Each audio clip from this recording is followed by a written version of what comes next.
One crime brings the city to a standstill and secrets surface fast.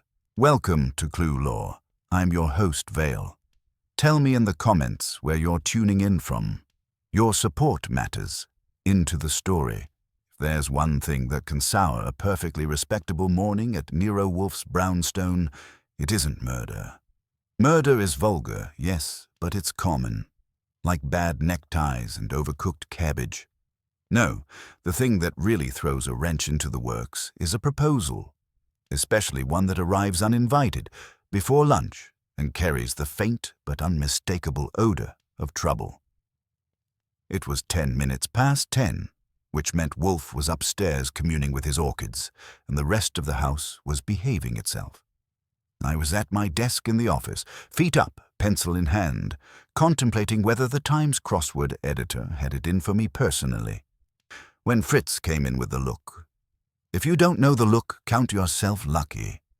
It's Fritz Brenner's version of a fire bell, lips pursed, eyebrows lifted just enough to suggest that the universe has slipped a cog. "Archie," he said, softly but with weight, "there is a gentleman." "That's usually how they start," I said. "Does he have a name, a problem, or a checkbook?" "He has all three," Fritz replied, "and impatience." That last word made me sigh and swing my feet down. Impatience before lunch was practically a felony in Wolfe's house. I closed the crossword, stood, and followed Fritz to the front hall. The gentleman was tall, neatly dressed, and wound tighter than a violin string. His suit was expensive but rumpled, as if it had been slept in or argued with. He had the kind of face that had once been handsome and now relied on authority to get by. When he saw me, he stepped forward too fast. "Archie Goodwin," he said. "Not a question. I need to see Nero Wolfe immediately." "You and half of Manhattan," I told him. "He's unavailable." "This cannot wait." "They always say that," I said, blocking the staircase with my body. "Try again. Slower." He took a breath, visibly forcing himself to regain control. "My name is Julian Rourke. My wife was murdered last night." That got my attention, but I didn't show it. Showing attention too early is how people start thinking you're impressed. "I'm sorry to hear that," I said. "But the police—" "The police are incompetent," Rourke snapped, "and compromised. I want Wolfe." I gave him a look. "You want Wolfe later, after he's eaten, and after you've convinced me you're worth the indigestion." He stared at me, jaw tight, then did something unexpected. He laughed. It was short, humorless, and tired. "She was killed," he said again, more quietly. "In our apartment, there are implications." That was better. Implications were Wolfe's favorite side dish. "Wait here," I said. "Don't touch anything, especially the banister. It's older than you and more sensitive." I went upstairs and found Wolfe where he always was at that hour, seated like a Buddha in tailored black, glaring affectionately at a row of phalaenopsis. He didn't turn when I entered. "You have a visitor," I said. "I have orchids," Wolfe replied. "Visitors are parasites. This one comes with homicide." That did it. Wolfe's eyes shifted, minutely. Like a chess master acknowledging a move he'd been expecting but not welcoming. "Whose?" he asked. "His wife's, Julian Rourke. He's anxious, dismissive of the police, and has the look of a man who expects the world to rearrange itself." Wolfe considered this. "Does he offer remuneration?" "He hasn't gotten that far." "Then he is premature." Wolfe turned back to the orchids. "Send him away." I hesitated. "There's something else."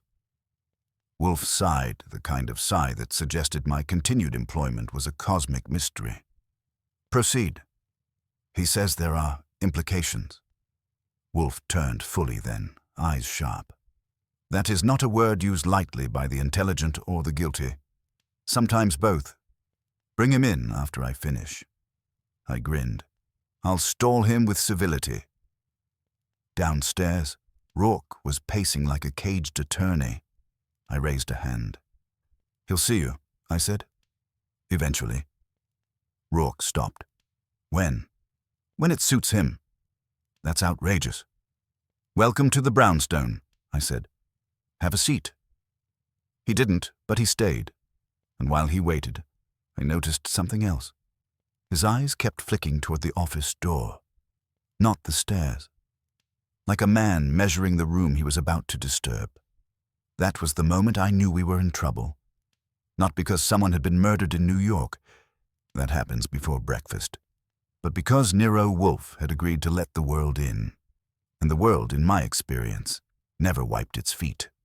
Wolfe didn't keep him waiting long enough to satisfy my sense of justice, but long enough to establish jurisdiction.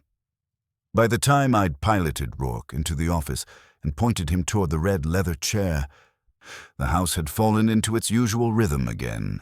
Fritz somewhere beyond the office door, moving like a soft-footed conscience, the street outside muffled by winter, and me between a paying nuisance and the largest private ego in New York. Rourke didn't sit. He hovered near the chair as if it might accuse him of something. "You can stand," I told him, "but if you faint, do it where I can step over you." He shot me a look that belonged on a courtroom bench and then turned as Wolfe entered. Wolfe's arrival is never dramatic. He simply is, like gravity. He moved to his chair behind the desk with the deliberation of a man who refuses to be hurried on principle, settled, adjusted his napkin over his vest as if it were a ceremonial sash, and regarded Rourke with an expression that could chill soup. "Mr. Rourke," he said, "you have intruded upon my morning. Justify it." Rourke swallowed. His hands were clenched at his sides, and up close I could see the tiredness under the authority, the kind you get from not sleeping and not trusting anyone to notice. "My wife was murdered last night," he said again, as if repetition might grant it legitimacy. "Her name was Celia Rourke." Wolfe's eyes narrowed a fraction. "And you believe my participation will be beneficial?" "I know it will," Rourke said sharply. Then caught himself. "The police are already shaping it into something convenient. They're calling it a robbery." "Was it?" Wolfe asked. Rourke hesitated. Too long, but not from calculation. From disgust. "No," he said. "It was staged. There's a reason they want it to look simple." Wolfe lifted his chin. "A reason for whom?" Rourke looked at me. And I gave him my most accommodating blank face. Then he looked back at Wolfe. "For people who prefer Celia dead," he said. That earned him a slow blink from Wolfe, which in his language is a whole paragraph. "Mr. Goodwin," Wolfe said without turning his head, "bring paper." I already had my notebook in hand. "I'm always prepared," I said. "It's one of my burdens." Wolfe ignored me. "Begin. Tell me of your wife. Her occupation, her associations, her enemies, if you are capable of recognizing them."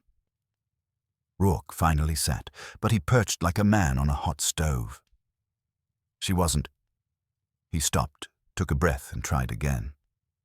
"Celia wasn't the sort of woman who had enemies. She wasn't political." "Few are," Wolfe murmured. "Yet many are killed." Rourke's jaw tightened. "She was a literary agent, a very successful one." That made me look up. New York is full of literary agents the way a pantry is full of moths, most of them harmless until you open the wrong door. Wolfe's eyebrows lifted slightly. "Ah. You know her?" Rourke demanded. "I know of her," Wolfe said, as if distinguishing between knowing of a hurricane and being personally acquainted with it. "She represented certain authors of consequence." "Yes," Rourke said, "and she recently acquired an unusual client, a writer, anonymous. The manuscript was explosive." Wolfe's eyes sharpened. "Explosive how? Politically, financially, morally?" "All of those," Rourke said, and the words came out like stones. "It named names, it exposed people, it would have ruined reputations and careers. the kind of book that doesn't just sell. It burns. I could practically hear Saul Panzer's ears pricking up across town. Wolfe steepled his fingers. And your wife intended to publish it? She intended to sell it, Rourke corrected, to a major house. She had meetings lined up, contracts being drafted. His voice faltered for the first time. She told me she was afraid. Not of the content, of what people would do to keep it from appearing. Wolfe leaned back, a slow exhale passing through his nostrils. Sir, the sanctity of commerce. Always a motive. Rourke's eyes were bright with anger. They killed her for pages of paper. They have killed for less, Wolfe said. Describe the death. Rourke swallowed again. It was in our apartment, Park Avenue. The doorman called the police when Celia didn't answer her phone this morning. I wasn't there. I was in Boston. Business. He said it too quickly, then steadied. They found her in the study. She'd been struck on the head, with something heavy, a sculpture, I think. A blunt instrument, Wolfe said, as if ticking a box. The place was ransacked. Rourke continued. Drawers open, cabinets, her desk, her safe. Did she have a safe? Wolfe asked. Yes, hidden. She kept contracts, correspondence, things like that. Was it opened? Wolfe asked. Rourke's lips tightened. Yes. Then robbery is plausible, Wolfe said calmly. It's not, Rourke snapped, and the snap had fear behind it. They left jewelry, cash, a watch worth more than the rent. They took one thing. Wolfe's gaze pinned him. Which? Rourke's voice went low. The manuscript. I wrote it down even though it was already carved into the air. Wolfe was silent for a moment. In that silence, the office seemed smaller, like the walls leaned in to listen. And you, Wolfe said at last, are here because you fear the police will not diligently pursue a stolen manuscript. They'll call it a burglary, Rourke said bitterly. They'll wrap it up. They'll find a convenient thief with a record and a cheap story, and the manuscript will disappear, which is exactly what whoever did this wants. Wolfe nodded once. Who besides your wife knew of its existence? Rourke shifted, and I noted it. A little too quick, a little too practiced, like a man stepping around a puddle he'd seen before. A few people, he said. Her assistant, her lawyer, a couple of editors she trusted, and... He paused, then forced it out. Me. Did you read it? Wolfe asked. No, Rourke said, too fast. Wolfe's eyes didn't move, but the temperature dropped anyway. You're lying, Wolfe said, perfectly mild. Rourke flushed. She wouldn't let me. She said it wasn't for me. She was correct, Wolfe said. Rourke's hands tightened in his lap. She told me enough to worry. She said one chapter involved a man named Hartwell. Hartwell, Wolfe repeated, tasting it. Lawrence Hartwell, Rourke said. The publisher, Hartwell and Crane, the big one. I kept my face straight, but inside I whistled. That name didn't just open doors in New York publishing. It owned the hinges. Wolfe's gaze shifted to me for the first time. Mr. Goodwin, he said. Yeah? I said, still writing. You will ascertain what you can about Mr. Hartwell and the deceased's professional circle. Sure, I said. I'll just stroll into Hartwell and Crane and ask if anyone has been murdering agents lately. Wolfe ignored that too. Mr. Rourke, he said. Why have you come to me rather than to the police commissioner or district attorney? Rourke hesitated, and this time it wasn't disgust. It was calculation, or something close to it. Because, he said slowly, Celia once told me that if anything ever happened, I should come here. To you. That stopped me. Wolfe's eyes narrowed again, but his voice stayed level. And why? Wolfe asked. Did she say that? Rourke looked down, then up, meeting Wolfe's stare with a kind of desperate candor. She said you wouldn't be bought, he said, and you wouldn't be frightened. Wolfe's mouth twitched, not a smile but the ghost of satisfaction. "Flattery is a crude instrument," Wolfe said, "but sometimes effective." "Very well. I will consider." The office door opened without a knock. That, in Wolfe's house, is the equivalent of someone spitting on the rug. Fritz stood in the doorway, pale in his composed way, and behind him was Ori Cather, our part-time operative, looking like a man who'd just seen the devil in a mirror. "Mr. Wolfe," Fritz said, and you could hear the strain in his politeness, "there are 2 gentlemen in the kitchen." Wolfe's eyes hardened. "Who?" Fritz glanced at me, then back. "Police." Rourke's head snapped around, and for the first time since he'd walked in, he looked genuinely rattled. Wolfe didn't move. Of course he didn't. But his voice changed, the way it does when he's decided the chessboard is no longer theoretical. "Invite them into the office," Wolfe said to Fritz. "And, Mr. Goodwin—" "Yeah," I said, already feeling the day tilt. "Observe Mr. Rourke carefully." Rourke opened his mouth, probably to protest, but Wolfe cut him off without raising his voice. "If the police are here," Wolfe said, "then your wife's death has already extended its reach to my brownstone. That is intolerable. Now we proceed on my terms." And the first boots of the law crossed our threshold, bringing with them the one thing Wolfe hates more than parasites: complication. Kramer came in first, because that's how nature arranged it. Big, blunt, and already irritated. Pearly Stebbins followed, narrow as a bookmark and twice as nosy, with his eyes doing little quick inventory laps around Wolfe's office the way a mouse checks for traps. Fritz closed the door behind them with the solemnity of a man sealing a vault. Ori Cather stayed in the hall, visible through the glass panel, looking as if he'd like to be in any other line of work, including lion taming. Kramer's gaze landed on Wolfe, then on me, then, hard, on Julian Rourke. "Well," he said, and it was one syllable packed with suspicion, "we're right on time." Wolfe didn't rise. He didn't even shift. The only acknowledgement he offered was the barest inclination of his head, like a king recognizing a messenger. "Inspector," Wolfe said, "your entry into my kitchen was an impropriety." Kramer snorted. "I didn't come for your souffle.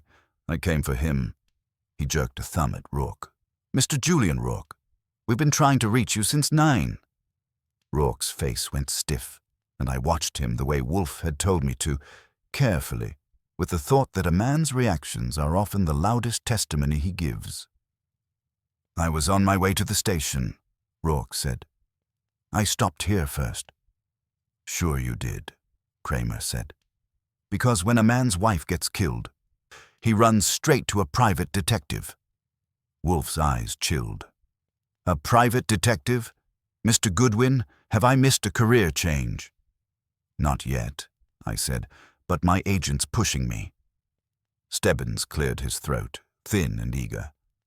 "Mr. Wolfe, the matter is serious. Mrs. Rourke's death. It is always serious when the police are involved," Wolfe said. "It usually becomes unpleasant as well."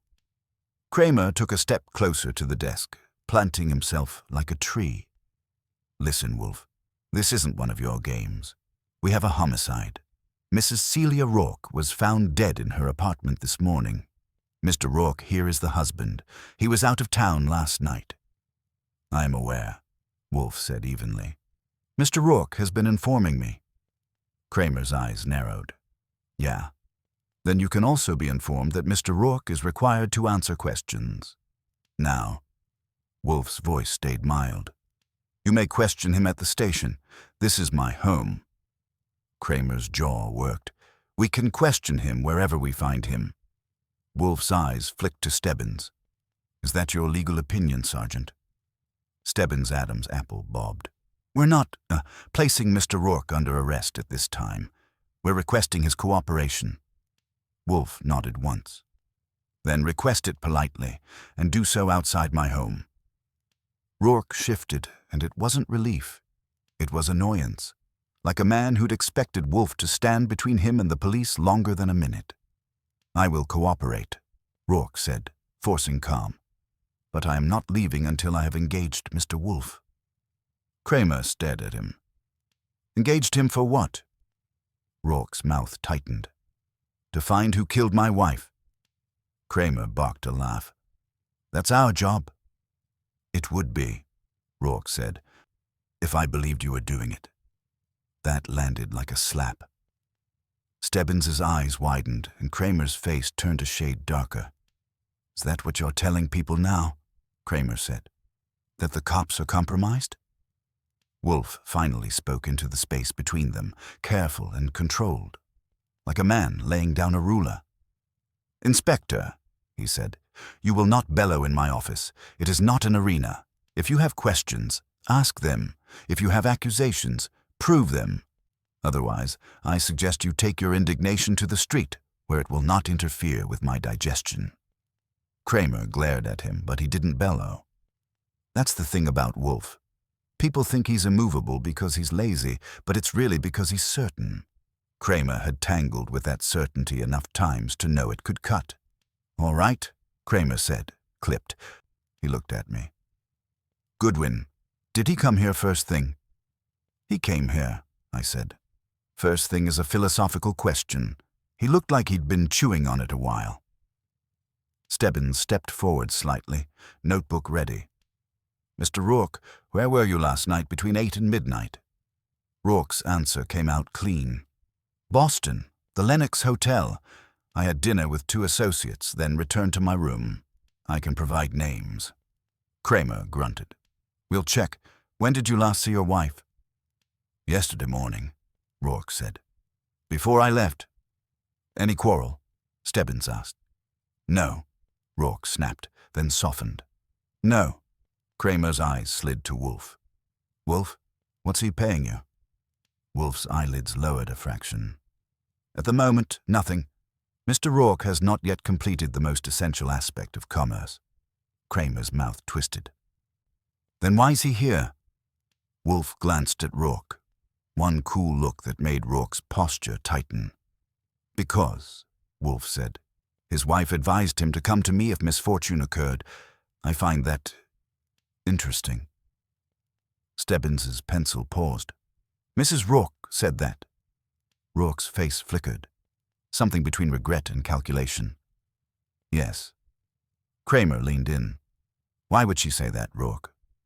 Rourke held his gaze. Because she trusted Wolfe. Kramer snorted. That's not an answer.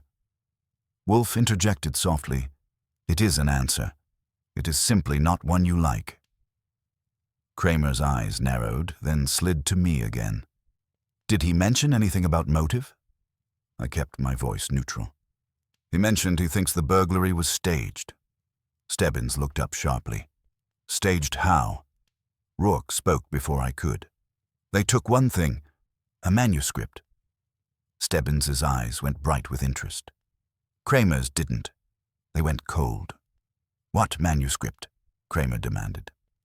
A book, Rourke said. An anonymous author. My wife was representing it. Kramer's gaze locked on him. And you decided that was worth dragging Wolfe into it? It was worth killing her, Rourke said. And the bitterness there sounded real. Wolfe's fingers tapped once on the desk, an almost invisible gesture, but I knew it meant note that. Inspector, Wolfe said, you have now heard enough to realize that this case extends beyond the common burglary homicide. If you proceed with your customary haste, you will do injustice. Kramer bristled. We don't take advice from you. Indeed, Wolfe said. You take it from your limitations. That did it. Kramer's face tightened, and for a second I thought he might forget the difference between a police inspector and a man who can be sued. Instead, he turned on Rourke. You're coming with us now, station house, questions, and if you're smart, you'll keep your mouth shut about compromised until you've got something besides attitude. Rourke stood, stiff-backed. I'll go, but I'll be back. Kramer made a sound that wasn't quite a laugh. Sure you will. They noted the address, asked Fritz for the time of arrival, and gave Wolfe the kind of look you give a dog you don't trust not to chew the furniture. Then they left with Rourke between them, Stebbins already scribbling like the notebook might catch fire. When the front door closed, the brownstone exhaled. Fritz appeared again in the doorway with that same strained patience, as if he were holding a tray over a cliff. Wolfe stared at the closed door for a long moment, then said, almost casually, "Mr. Goodwin." "Yeah," I said. "You will go to the Rourke apartment." I blinked. "Right now?" "Yes. Kramer will have people crawling all over it." Wolfe's eyes met mine, steady and unamused. "Then you will observe what they overlook. The police are diligent with the obvious. We require the subtle." I hesitated. "We don't have a contract." Wolfe's mouth tightened. "We will." That was pure Wolfe. Deciding payment was inevitable the way sunrise is inevitable. But his next sentence was the one that made my skin prickle. "And Archie," he said, voice softer. "The police did noting here beyond intimidation, yet they came quickly and directly and with purpose. That suggests someone directed them." I felt the office get a little colder again. "Directed them," I repeated. Wolfe nodded. "To Mr. Rourke, or to me, or to both. Go, and while you are there, find out what was taken and what was not." I grabbed my coat because when Wolfe says go, it's not a suggestion, it's an orbit adjustment. As I headed for the door, Fritz's voice floated from the hall, gentle but edged. "Archie," he said, "please be careful." That, from Fritz, is practically a siren. I paused just long enough to look back at Wolfe in his chair, the big man already retreating into thought, as if the world's mess was a puzzle he could solve without ever touching it. Then I stepped out into the cold New York air, to go where the blood was, and see what kind of manuscript was worth a life, and who was desperate enough to keep it from ever being read. The cab dropped me on Park Avenue with the kind of flourish only a driver who's never paid for a suit can manage. The Rourkes lived in one of those buildings that look as if the rent includes a private weather system, polished stone, brass that could blind you, and a doorman who had been trained to regard human beings as potentially contagious. He recognized my face the way doormen do when they've seen it in trouble's company. "Police are upstairs," he said before I could open my mouth. "I heard," I said. "I'm not selling subscriptions." His eyes flicked to my coat pocket as if a warrant might be hiding there. "They said no one, except clergy, undertakers, and people with badges," I finished. "I'm none of those. But I'm charming." He didn't smile. Park Avenue doormen don't smile. They file you. I leaned in a little, lowered my voice. "Did you call Mr. Rourke?" "I called the number Mrs. Rourke left for emergencies," he said. "It went to an office. I called again. Then I called the police." "What time?" "A little after 9. "And before that?" I asked. "Any visitors last night? Anyone unusual?"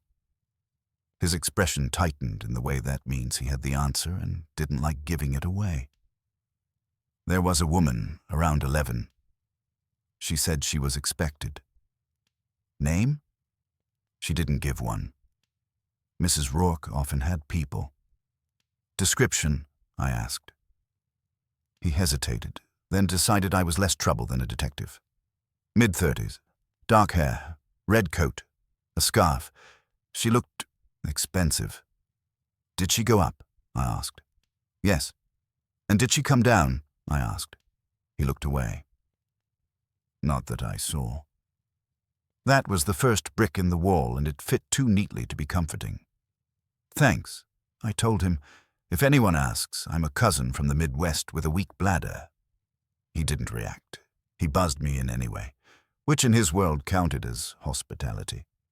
Upstairs, the hallway outside the Rourkes' apartment looked like a set for a drama where nobody actually lives. 2 uniformed men stood by the door, shifting their weight and trying not to look bored. Inside, Voices murmured, and the faint chemical tang of police work drifted out. Dusting powder, cigarette smoke, and that other thing you can't quite describe, but your nose recognizes immediately.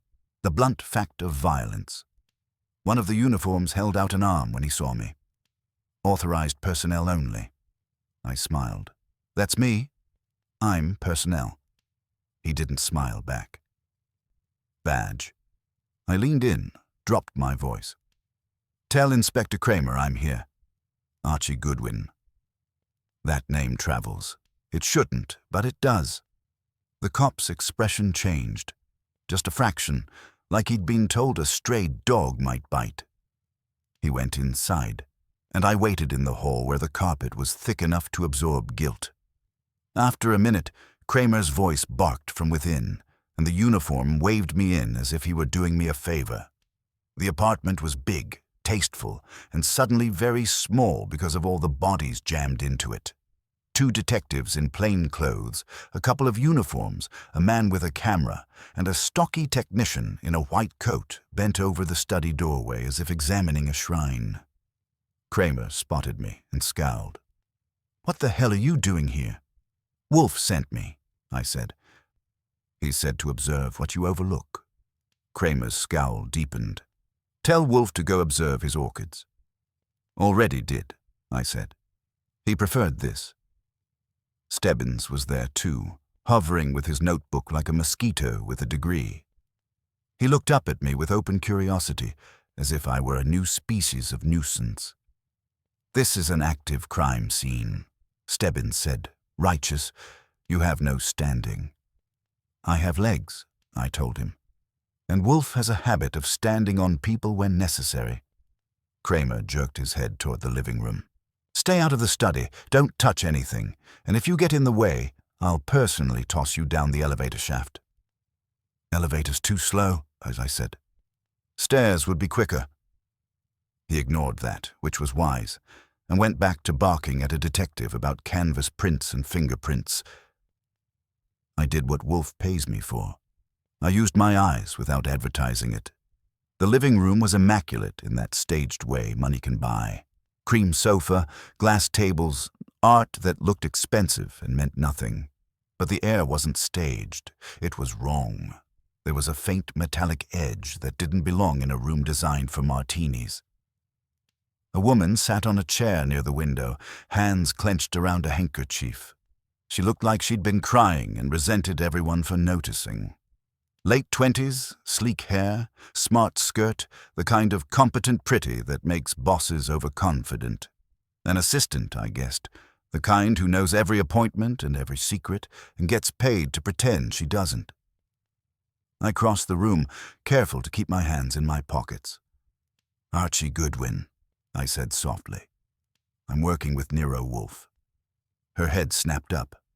Hope flared, then got tamped down by caution. "I'm Lila Quaid," she said.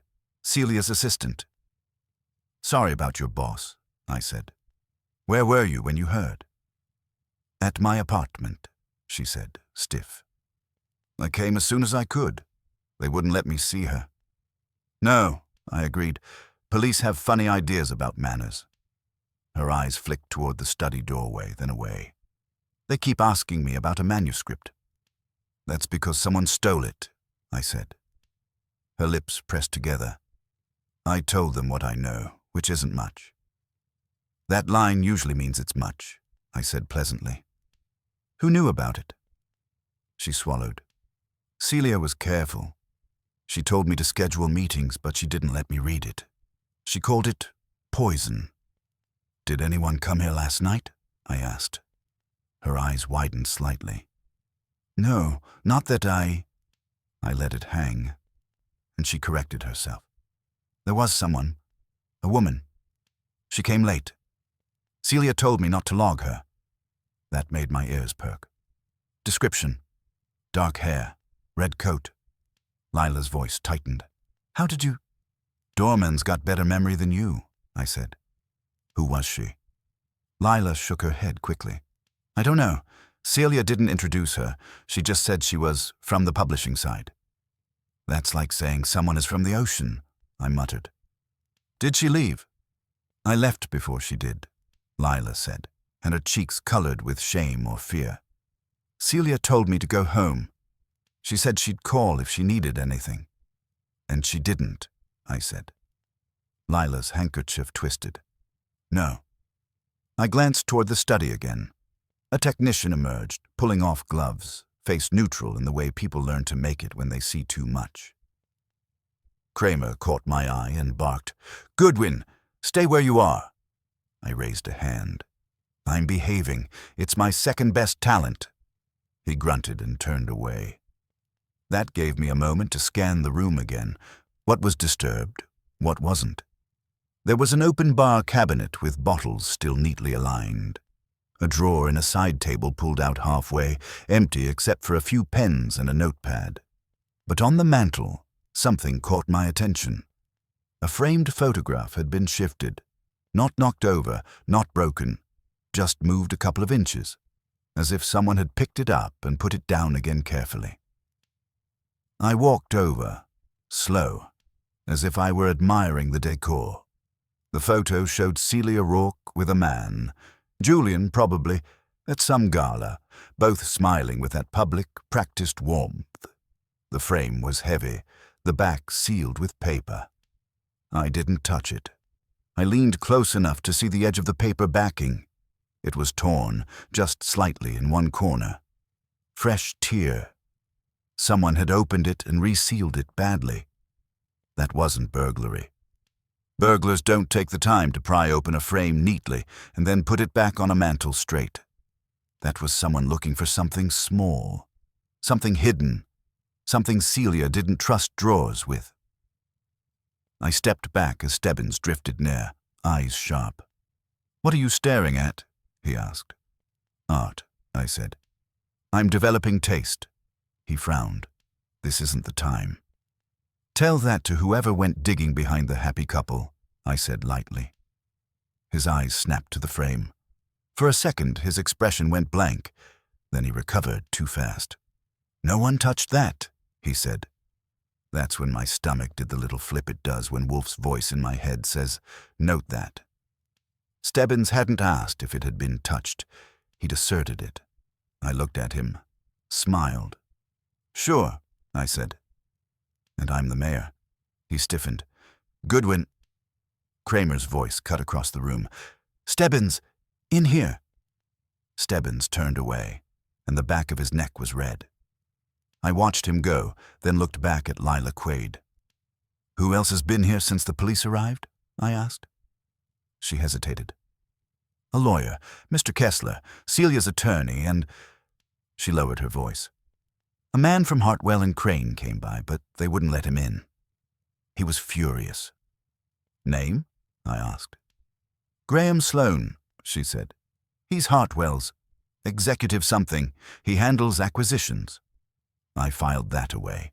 Hartwell's right-hand man, furious, and kept outside the door of a murder scene. That kind of anger doesn't evaporate. It curdles. I took out my notebook and wrote, "Red coat woman, frame torn, Stebbins too quick, Sloane furious." Then I looked at the study doorway again, where the real story was sealed behind uniforms and procedure, and I knew I already had enough to make Wolfe lean forward in his chair, which is the closest he comes to excitement. I just had to get out of here with my observations intact and without Kramer tossing me down an elevator shaft. In my experience, those two goals don't always get along. Kramer didn't toss me down an elevator shaft, but he did the next best thing. He tried to pretend I wasn't there while making it clear I was a germ. I drifted away from Stebbins and the mantel, letting my posture say decor appreciation, while my head said inventory. The living room had that curated calm that money buys, until you notice what's off by half an inch. That photograph wasn't the only thing that had been handled. A small bronze dish on the side table, meant for keys, coins, vanity items, sat empty but dusted clean around the rim, like it had been wiped and replaced. Someone had cared enough to erase their touch. Burglars don't erase. They grab. I made a slow loop, staying in the lane Kramer had allotted me, and watched the people. The techs moved like they were trying not to offend the furniture. The plainclothesmen had the bored, predatory patience of cats near a bird cage, and Stebbins was the one that kept nagging at me like a pebble in a shoe.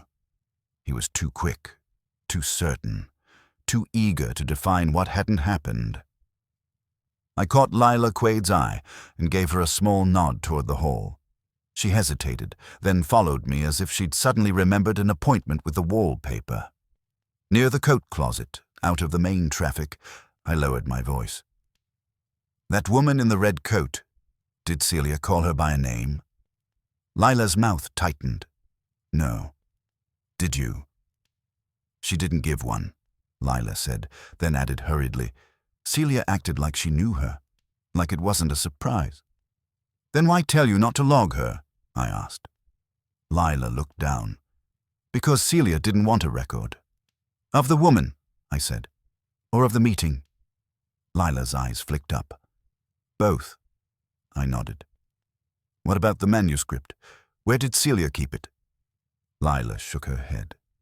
"I don't know. She carried it sometimes in a plain envelope, but she said she'd started keeping it split." "Split," I repeated. "As in," Lila said, swallowing, "not all in one place. Copies, or parts." That was interesting in a way Wolfe would call gratifying. "Did she mention where?" I asked. "No," Lila said. "She only said if anyone took it, they wouldn't have everything." I leaned back against the wall, thinking. If the killer grabbed the manuscript and left valuables, they wanted content, not cash. But if Celia split it, then stealing one copy wasn't enough, unless the thief believed they got the key copy, or unless there was something else, something small that tied the manuscript to leverage. Like a name, like the identity of the anonymous author, or like proof of a deal already made. I slid my gaze toward the living room again. Stebbins was half turned away, speaking to a detective. His posture had that officious stiffness, like a man trying to look larger than his authority. Then he glanced over his shoulder and caught me watching. His eyes narrowed and he looked away too quickly. I said to Lila, "You mentioned Celia's attorney, Kessler." "Yes. Did he come today?" "He came after the police," she said. "He was angry. He kept saying they couldn't keep him out, that he represented the estate." "And Hartwell and Crane's man. Sloane came by too," I said. Lila nodded, jaw tight. "He was livid. He demanded to see Celia's desk." "Did he say why?" "He said he needed to secure company interests." Her mouth twisted, as if the company had been stabbed. That was the publishing business, always worried about its own pulse first. A uniform stepped into the hall and looked at us. I gave him a smile that said, "I belong here," which is my favorite kind because it's usually a lie. He paused, then moved on.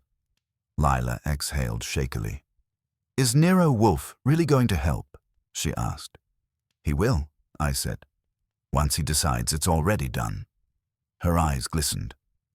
"Celia was difficult, but she wasn't cruel. She didn't deserve this." "No one deserves a blunt instrument," I said, "except maybe the guy who invented meetings." From inside the study, Kramer's voice rose, sharp, aggravated, followed by the scrape of a chair.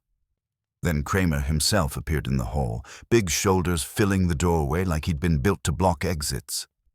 "Goodwin," he said, "time's up. You've had your look." "I was just leaving," I said. "I don't like crime scenes. They're messy." Kramer's eyes were flat. "You want to know something? This one's going to get messier, and if Wolfe sticks his nose in, I'll break it." "Put that in writing," I said. "He likes documentation." Kramer's nostrils flared. "We found something." That stopped me. "You found what?" Kramer hesitated, just a beat too long. "A note." "A note," I repeated, carefully neutral. "In her desk," Kramer said. "Not the safe, the desk. And don't look at me like that. We're not idiots." I didn't say anything because saying you're not idiots would have been dishonest, and saying you're idiots would have been unproductive. What does it say? I asked. Kramer's lips pressed together. It's addressed to Nero Wolfe. That hit like a gust of cold air through an open door. To Wolfe, I said. Typed, Kramer said. Sealed envelope. His name, his address, and it was in a drawer under a stack of contracts, like she wanted it found. Like she expected to be dead. Lila made a small sound behind me. I didn't turn. Kramer watched my face with a kind of satisfaction, like he'd finally found a way to put mud on Wolfe's carpet. We're taking it, he said. Evidence? Of course you are, I said, keeping my voice even. Does it mention the manuscript? Kramer's jaw tightened. We haven't opened it. I stared at him. You haven't? It's addressed to Wolfe, he snapped. That makes it complicated. We're logging it, photographing it, and we'll open it in procedure. Procedure, I said. Sure. That thing that always speeds truth along. Kramer leaned closer. You tell Wolfe, he growled, that if he's connected to this, he's going to regret waking up this morning.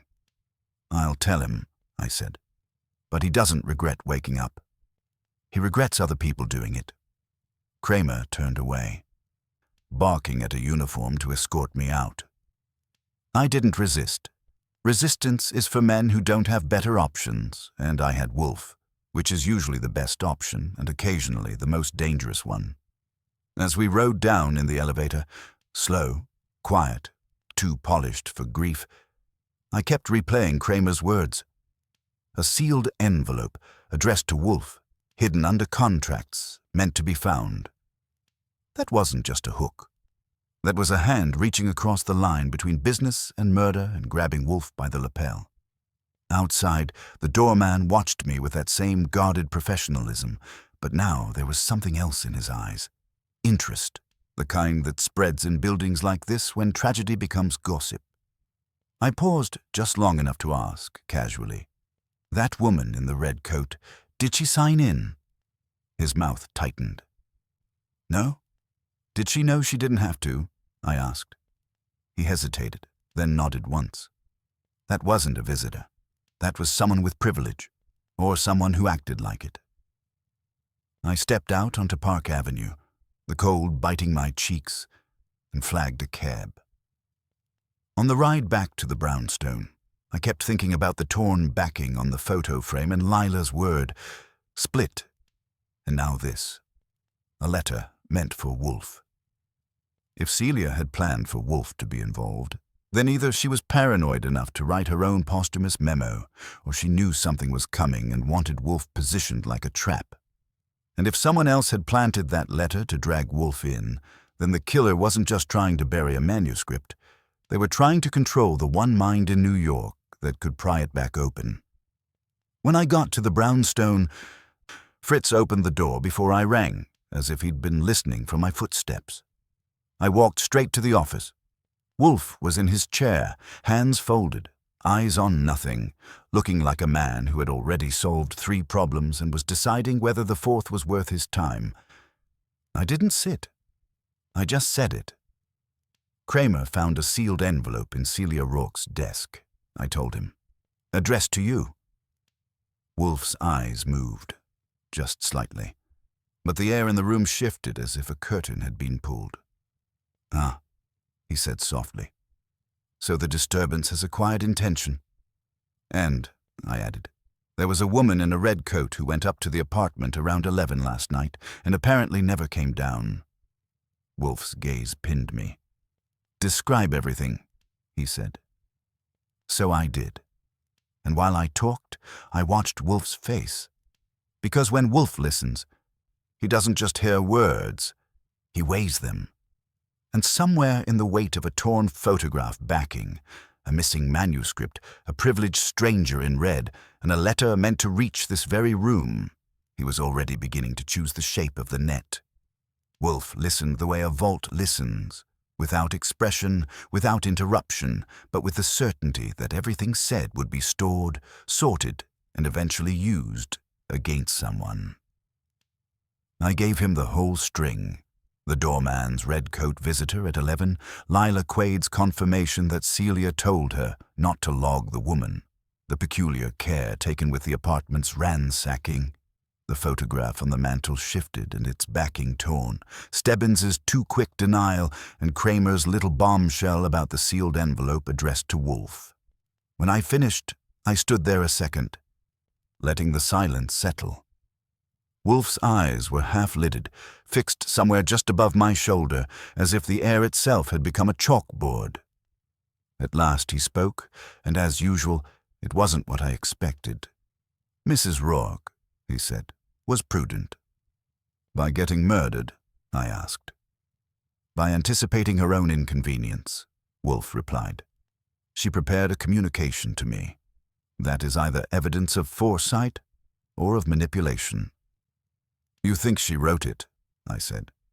I think it exists, Wolfe corrected. Until I have read it, speculation is a pastime for children and journalists. I pulled a face. Kramer's going to open it with tweezers and a speech. We won't see it soon. We may not need to, Wolfe said. That made me blink. How do we not need the letter addressed to you? Wolfe's mouth tightened. Because the fact of its presence is more informative than its contents. Someone wanted my involvement to be undeniable. Either she did, in fear, or another did, in design.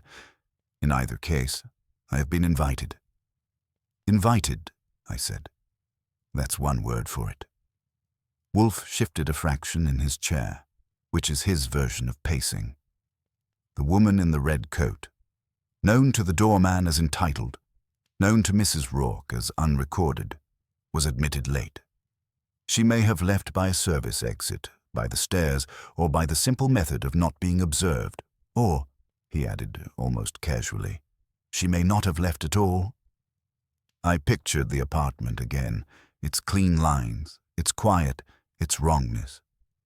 If she didn't leave, the cops would have found her. Wolfe's eyes came to mine. Would they? That was Wolfe's way of flicking a pebble into still water. The ripples spread in my head. You think she could be someone the police don't want to find? I said slowly.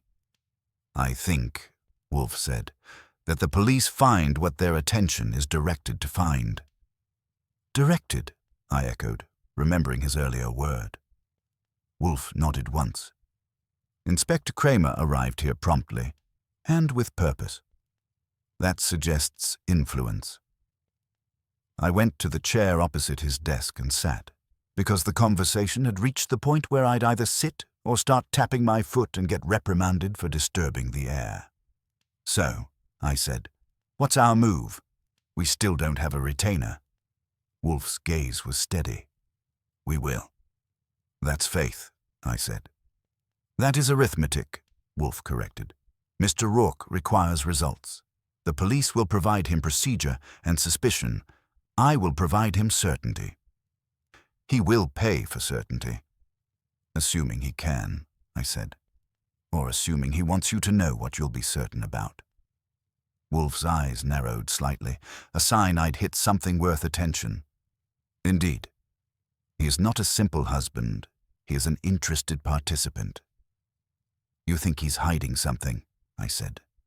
I think, Wolfe replied, that he is a man trained to control narratives. When a narrative escapes control, men like Mr. Rourke become dangerous, if only to the truth. I leaned back. And the manuscript is the narrative. Wolfe's fingers touched lightly, steepled. The manuscript is leverage. Its content threatens someone. Its author is vulnerable. Its existence creates a market and a hazard. Mrs. Rourke was in possession of an instrument of power. And somebody decided to disarm her, I said. Or to redirect the weapon, Wolfe said. That hung there. Redirect the weapon. Toward whom? Before I could ask, Fritz appeared in the doorway with the quiet inevitability of good service. Mr. Wolfe, he said. The gentleman Mr. Rourke telephoned. Wolfe's eyes moved. He telephoned? Yes, Fritz said. From the police station, I believe. He asked to speak with you urgently." Wolfe's lip curled. Faint. "The police permit him to make calls. How progressive. Put him through." Fritz vanished, and a second later the phone on Wolfe's desk rang. Wolfe picked up as if answering were a chore imposed by lesser beings. "Mr. Rourke," he said. I heard Rourke's voice faintly through the receiver, tight, controlled, and pitched low, like a man speaking behind a locked door. Wolfe listened, expression unmoving. After a moment he said, "No." Rourke spoke again, faster now. Wolfe said, "That is not my concern." Another burst of voice. Wolfe's eyes flicked to me. "Mr. Goodwin will attend," he said into the phone. "You will meet him where precisely?" He listened, then said, "Very well. Be punctual," and hung up. I raised my eyebrows. "Well?" Wolfe's gaze pinned me with the mild cruelty of assignment. "You will go to the station." I sighed. I was hoping to spend my afternoon in a warm room with no handcuffs. "Then you have misunderstood the nature of employment," Wolfe said. "Mr. Rourke has retained me." "He said so?" I asked. "He implied it with sufficient desperation," Wolfe said. "He will sign when he is released." "And why do I have to go?" I said, "instead of you giving a stirring speech over the phone?" Wolfe's nostrils flared slightly, his version of impatience. "Because Mr. Rourke cannot leave the station. Because he fears someone will reach you before he does. Because he has information he will not give to the police. And because you don't leave your chair," I said. "That too," Wolfe admitted, as if conceding gravity. I stood, grabbed my coat from the rack, then hesitated. "What am I walking into?" Wolfe's eyes were thoughtful. A man attempting to purchase protection with disclosure. "Be wary. He will tell you something that makes him look innocent and something that makes him indispensable." "Any instructions?" I asked. "Yes," Wolfe said. "If Inspector Kramer is present, do not antagonize him unnecessarily." I stared. "Are you feeling well?" Wolfe's lip twitched. I said unnecessarily. "If antagonism becomes necessary, you have my permission to be inventive." That warmed my heart. As I reached the door, Fritz stepped aside, but his gaze held mine a moment. Quiet concern again. The house felt a hair less safe than it had this morning, as if Celia Rourke's death had carried a draft with it that found its way into our hallways. I got as far as the stoop before Wolfe's voice floated after me. "Archie." I turned. Wolfe was in the doorway of the office now, not standing, he never does that for effect, but angled so I could see him past the hall. His face was unreadable, but his eyes had that sharpened edge they get when a small detail has begun to bother him like grit. "While you're out," he said, "stop at the delicatessen on 9th. Purchase smoked tongue." I blinked. "That's your urgent addendum?" "It is prudent," Wolfe said, "to maintain normality. It unsettles those who wish to unsettle us." Then, after a beat, he added, "And Mr. Goodwin, if you find that someone has attempted to involve me deliberately, you will inform me immediately, before you inform anyone else." His tone made it clear that wasn't about pride. It was about control. "Got it," I said, and headed out into the street. On the way downtown, in the cab's stale warmth, I replayed the day in my head, a husband with a dead wife and a missing manuscript, a late-night visitor in a red coat who didn't sign in and maybe didn't leave, a photograph pried open like a secret compartment, Stebbins too eager to deny, and now Rourke calling from the station as if his next breath depended on reaching Wolfe before someone else did. New York moves fast, but the dangerous stuff doesn't. It creeps. And somewhere between Park Avenue and the precinct, I started to get the feeling that the manuscript wasn't the only thing someone had taken. They'd taken a step into Wolfe's world on purpose. And if that was true, then the brownstone wasn't just disturbed. It was targeted. The brownstone was full, which meant something had gone right or wrong in a way Wolfe approved of. I was at my desk, pretending not to watch the door, while Fritz performed the minor miracle of serving coffee without acknowledging the tension thick enough to butter. Saul Panzer stood near the window, hat in hand, looking like a man who'd already earned his fee twice over and wasn't done yet. Ori Cather lounged against the wall with studied carelessness, and seated in the red leather chairs were the guests Wolfe had summoned with the polite inevitability of gravity.